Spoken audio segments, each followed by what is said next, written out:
Olá a todos, hoje é dia 3 de março, terça-feira, estamos iniciando mais um podcast do Grupo de Conjuntura. Meu nome é Alessandra Becker e hoje estou reunida com os pesquisadores Francisco Pires, Margarida Gutierrez e Antônio Lixa. A princípio o tema de hoje seria a indústria brasileira, mas dada a turbulência dos mercados na semana passada, o Grupo de Conjuntura optou por debater esse tema no podcast de hoje. Para nortear o debate, iniciaremos com duas perguntas mais genéricas, isto é, quais as consequências da instabilidade dos mercados na semana passada para a economia global e o que podemos esperar disso para o futuro.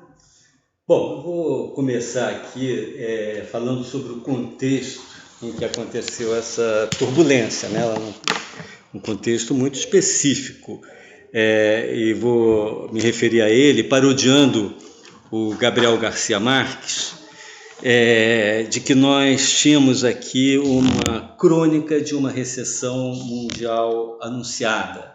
Quer dizer, isso aqui não é só uma questão de analista econômico, quer dizer, no mercado havia efetivamente uma sensação de final de ciclo, né? Havia um nervosismo com a eventualidade de ocorrer alguma coisa que deflagrasse uma queda dos mercados, né?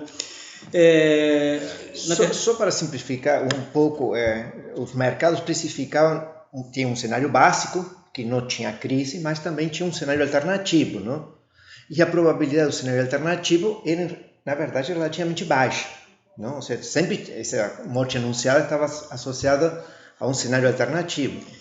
Enquanto não vem a crise, normalmente a probabilidade de uma crise é sempre considerada baixa, né? Eu acho que isso faz parte da psicologia dos mercados, se não da psicologia humana. Quando ela aparece humana. mesmo, aí já...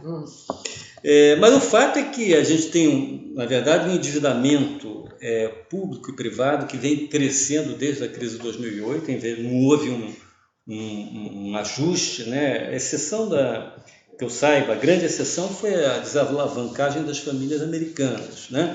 Mas fora isso, as empresas, os governos, sobretudo, continuaram se endividando desde 2008. Os juros baixos, muito baixos internacionais, negativos em muitos casos, né? Se de um lado tornaram uma convivência mais fácil com essa dívida alta, por outro lado, levaram investidores a tomar mais risco do que deveriam tomar em outras circunstâncias. E isso vai criando uma situação de instabilidade financeira. Só para dar um exemplo, o índice Shiller, né, que mede a relação entre preço e lucro das ações americanas, ajustada pela inflação e pelo ciclo econômico, ela mostra que no início de fevereiro um nível de 31,5, ou seja, o preço das ações em relação ao lucro estava em 31,5. A média secular é 17. Então esse preço estava realmente muito alto, sugerindo a possibilidade de uma bolha, de um ajuste posterior, né? Além disso, se a gente for olhar o ciclo expansivo da economia americana, ele já se estendia por 10 anos e meio, é um ciclo longuíssimo por qualquer comparação histórica. Agora, fora dos Estados Unidos, a economia mundial vinha entrando numa desaceleração, não é? Isso também faz parte do contexto. Por exemplo, no último trimestre de 2019, o crescimento da área euro foi 0. O do Japão, o PIB caiu, no caso do Japão, o PIB caiu 1,6% em bases trimestrais. Na América Latina, a desaceleração era geral. México em recessão, uma queda de 0,14% no último trimestre do ano. Aliás, o México teve recessão também, pegando o ano cheio. A Argentina também está em recessão. Então, a América Latina, países desenvolvidos, todos já, com exceção dos Estados Unidos, já com um crescimento muito baixo ou recessão no último trimestre de 2019. O comércio mundial caiu 0,8% no último trimestre de 2019, comparado com o igual período de 2018. Então, essa desaceleração que já parece forte em muitas regiões do mundo, né, estava sendo suavizada e contida em grande medida pelo desempenho favorável, bastante favorável da economia americana.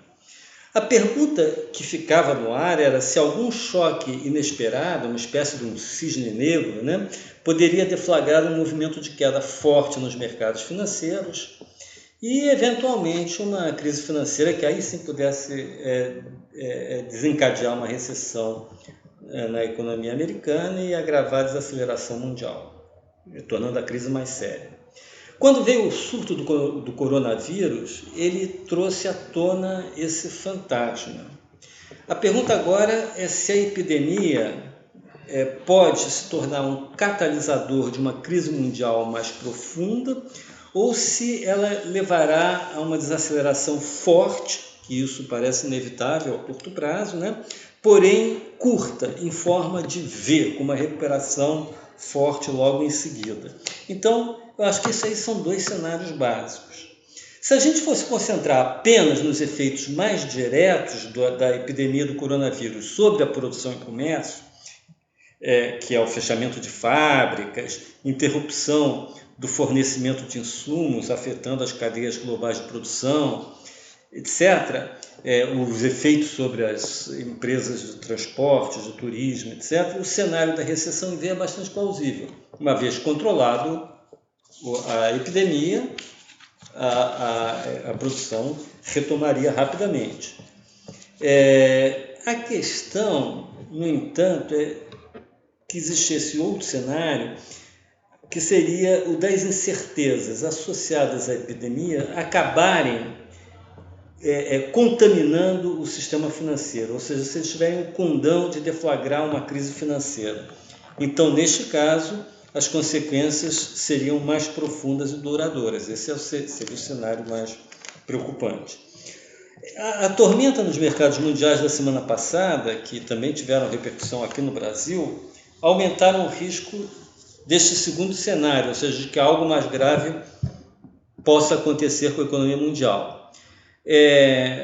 Se a gente pegar alguns números básicos do que se passou na semana passada, né, as bolsas internacionais caíram mais de 10% em uma semana, foi uma queda substancial por qualquer comparação histórica, né? No caso dos Estados Unidos foi em torno de 12%, um pouco mais, na Europa também acima de 10%. O índice de preço das commodities caiu bastante, em particular no caso do petróleo, né? As cotações chegaram a algo em torno de $50 o barril, né? O preço do ouro subiu, o título do Tesouro Americano, que é visto como um ativo que é procurado pelos investidores como um refúgio, né? Em relação numa situação de incerteza, o preço dos títulos do Tesouro Americano subiu e a taxa de juros do título de longo prazo, de 10 anos, em particular, se aproximou de 1%, que é um nível baixíssimo por níveis históricos. A propósito, um artigo interessante da revista Economist dessa semana, além de comentar esses indicadores que eu estava me referindo aqui, que ela chama de indicadores do medo, né? Que em si poderiam desestabilizar os mercados, ela levanta o risco de algo ainda um pouco pior, que é o risco de uma ruptura do mercado de crédito americano. Então, aí sim, algo mais próximo também do que aconteceu em 2008. Né? De que forma isso poderia ocorrer? É claro que a taxa de juros básica nos Estados Unidos e na Europa não vai subir. Pelo contrário, quer dizer, há uma expectativa de queda agora das taxas de juros. Por exemplo, os mercados já estão precificando como 100% a probabilidade de uma redução na taxa de juros americana já na próxima reunião do Fed. Né? Mas a questão são juros pagos pelas empresas, os juros do mercado corporativo, o crédito às empresas. Né? Eu acho que aí é que está a questão. Né? Então, é uma questão de se isso acontece E parece que na semana passada aconteceu isso de fato, né? A revista The Economist destacou de que o mercado ficou 3 dias sem... As empresas não conseguiram rolar as suas dívidas. Colocaram novos títulos durante 3 dias seguidos, não? No dia 24, 25, 26 de fevereiro. E o spread dos juros desses títulos comparado ao Tesouro Americano aumentou para 4,3%. Isso no contexto de lucros declinantes pode ser muito grave para as empresas. Então esse indicador de medo, não? O mercado de crédito corporativo parou durante 3 dias. As empresas não conseguiram rolar suas dívidas, seus bônus nesse período. Empresas que são endividadas. Que já são endividadas. E esse cenário de contração do crédito, sim, é um cenário que levaria a um aprofundamento da recessão, digamos assim, de uma forma um pouco mais duradoura do que apenas os efeitos imediatos, quase que mecânicos do coronavírus. Porque foi uma coisa que a gente viu lá em 2008, no final do mês de setembro e começo do mês de outubro, não? Praticamente uma parada do mercado de crédito, não? Que foi o que assustou naquela época os analistas. Aliás, nesse episódio atual, quer dizer, acho que até porque se aprendeu com a crise de 2008, a resposta das autoridades econômicas parece estar sendo bem mais rápida, né? Não sei se parece. A gente tem a sensação que sim, porque há 15 dias do coronavírus, eles já estão entrando em ação. Não houve a tempestade nos mercados semana passada, agora já está anunciada uma reunião do G7. Os bancos centrais já sinalizaram com uma ação coordenada para reduzir juros e dar liquidez. Organismos multilaterais, OCDE, FMI, também estão sinalizando para uma ação conjunta, que é necessária uma ação conjunta. E não só os bancos centrais, os ministérios da Fazenda também. Já vários países que estão adotando pacotes fiscais, de estímulos fiscais, com redução de impostos e aumento de gastos públicos. Aliás, a reação do mercado foi muito boa. Muito boa frente a essas propostas. Nessa segunda-feira, né, nesse início de semana, houve uma melhoria dos mercados que estão... Essa melhoria que está certamente associada a essa resposta das políticas econômicas. Das políticas econômicas dos principais países. Então, a gente tem que esperar aí para ver se essas políticas terão eficácia, né, num período um pouco mais prolongado. Agora, outra questão que a Alessandra já tinha colocado aqui no início é como é que isso tudo repercutiria no Brasil, né? Aqui, do ponto de vista da semana passada, a gente viu que aqui a repercussão foi grande, quer dizer, a taxa de câmbio disparou, hoje estava em 4,50, né? A Bolsa despencou na semana passada, a Bolsa brasileira acompanhou as bolsas internacionais. Agora, de um lado, a economia brasileira está numa situação diferente da economia mundial, porque a economia brasileira estava num processo de recuperação, enquanto a economia mundial estava se desacelerando, né? Agora, por outro lado, quando a gente olha esse processo de recuperação da economia brasileira, a gente vê que ela tem algumas fragilidades. Uma é exatamente a demanda externa, né? Um dos calcanhares de Aquiles dessa recuperação é exatamente as exportações que vem caindo. Então, isso não está ajudando na recuperação. E se a crise internacional se aprofundar, é claro que isso vai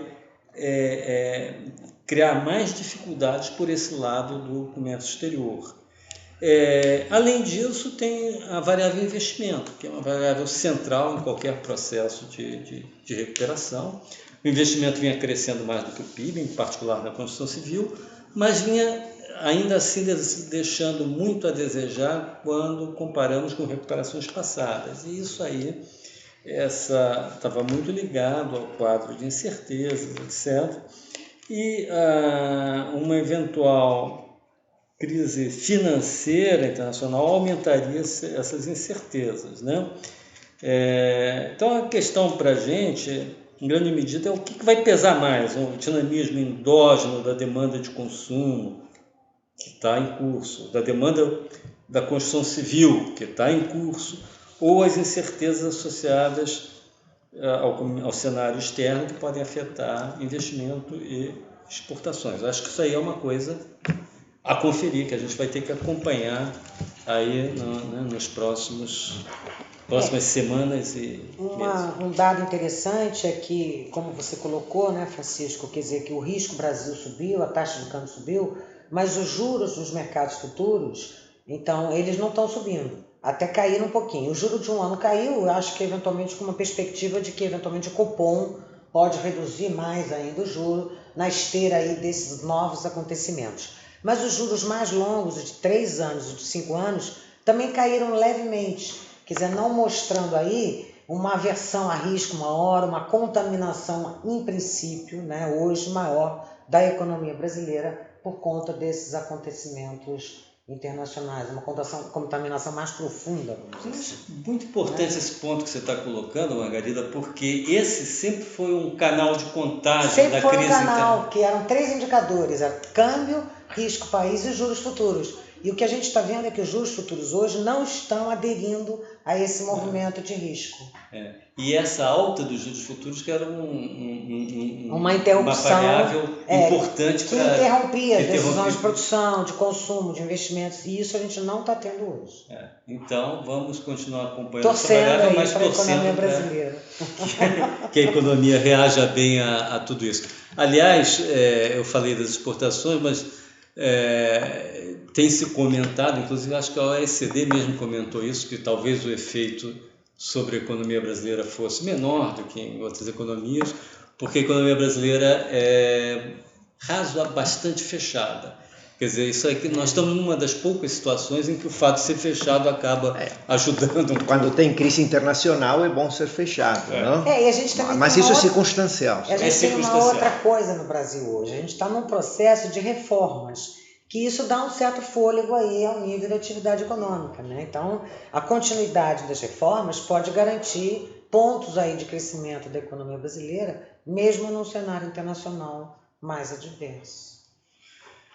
Então, com isso, encerramos o podcast de hoje. Muito obrigada pela sua atenção e até semana que vem.